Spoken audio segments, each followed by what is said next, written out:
In the deepest, darkest part of the jungle where light barely reached the forest floor and danger lurked in every shadow lived an old lion named Ardan. Once the ruler of a great savanna, he had been driven into the forest by younger lions who hungered for power more than wisdom.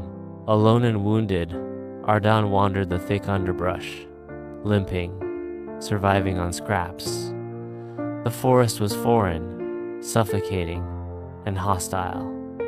He was no longer feared, only forgotten. One night, as the jungle echoed with the sounds of life and death, Ardan stumbled upon a cave, hidden behind a curtain of vines. Weary and cold, he entered and lay down in the darkness, unaware that he was not alone. From the shadows came a whisper, "Do you seek death or rest?" Ardan's eyes opened slowly. Coiled in the corner was a great cobra, massive, dark, with eyes that glowed like dying embers. She watched him with cautious curiosity. "I seek silence," Ardan murmured. "If death comes, let it be gentle." The cobra slithered closer, her tongue flicking through the air. "Then stay. But know this, I do not fear lions. And I no longer care who fears me," Ardan replied. That was the beginning. The cobra's name was Zali-Rath, silent guardian of the cave, feared by all who knew her venom. Yet instead of striking Ardan, she allowed him to stay. Night after night, they shared the cave-two predators, both weary of blood. Over time, something changed. Zalira would return from her hunts with news of the forest. Ardan would share stories of the plains, of battles fought and loves lost. Slowly, the silence that once comforted them was replaced by words, and the coldness by a strange, quiet bond. When Ardan could no longer hunt, Zalira brought him small prey. When Zalira shed her skin and lay vulnerable, Ardan guarded the cave. They were not friends by nature, but by choice. One stormy night, a pack of wild dogs came, drawn by the scent of weakness. Ardan stood in front of the cave, muscles trembling, claws drawn. He roared not the roar of a king, but of one who still had something to protect. The dogs charged. Before they could reach Ardan, Zalira struck.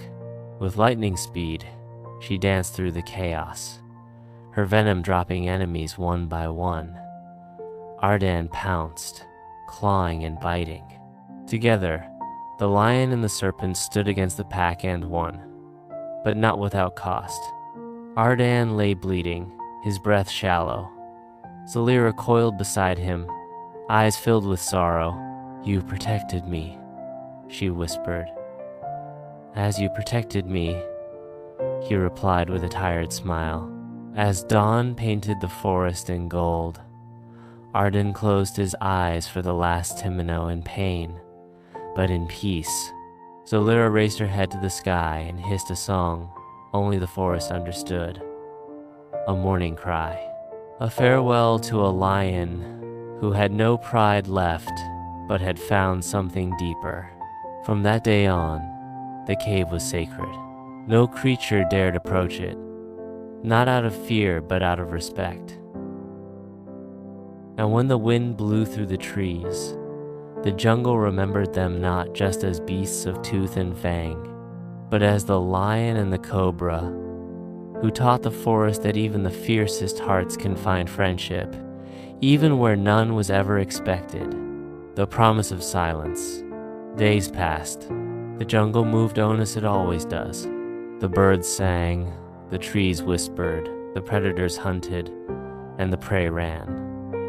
But inside the quiet cave behind the curtain of vines, time stood still. Zalira remained coiled beside Ardan's resting place, her eyes fixed on the stillness that once breathed. She did not eat. She did not hunt. She listened for the heartbeat that had once comforted her in the night, but it was gone. And yet, something within her refused to let go. Zalira was no stranger to loss.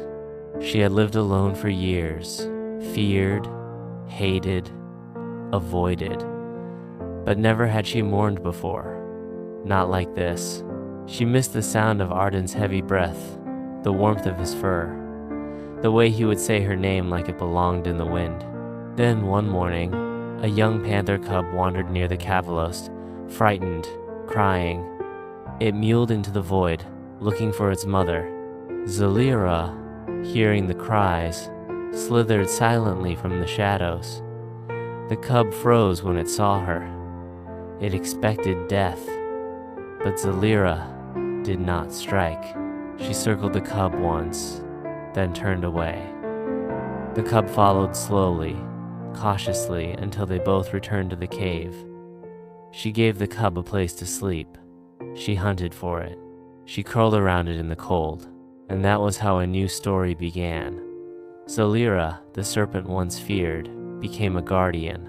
Word spread through the forest not of her venom, but of her watchful eyes, her protection. Orphans, wounded creatures, those who had no pride or pack, they came to the cave, and she welcomed them all. It was as if Arden's spirit lived on not in flesh, but in her heart, in the lessons he left behind. That strength was not in fear, but in love. That loyalty could bloom even between a lion and a serpent. Years later, when the cave had become a refuge for the forgotten, a storm swept through the jungle. Trees fell, rivers flooded, the forest trembled, but the cave stood strong. Inside, Zalira, now older, weaker, watched over a circle of young creatures safe and dry. She raised her head one last time and looked toward the mouth of the cave, where a beam of light broke through the rain. There, for just a moment, she imagined Arden standing tall, eyes calm, mane dancing in the wind. She hissed softly, a sound filled with peace, and then she closed her eyes. When the sun returned, the forest knew. Another legend had passed. But deep in the heart of the jungle, where silence once reigned and fear once ruled, a cave stood filled with life, love, and memory. It was no longer just a shelter. It was a legacy. The lion and the cobra had not just survived, they had changed the forest forever.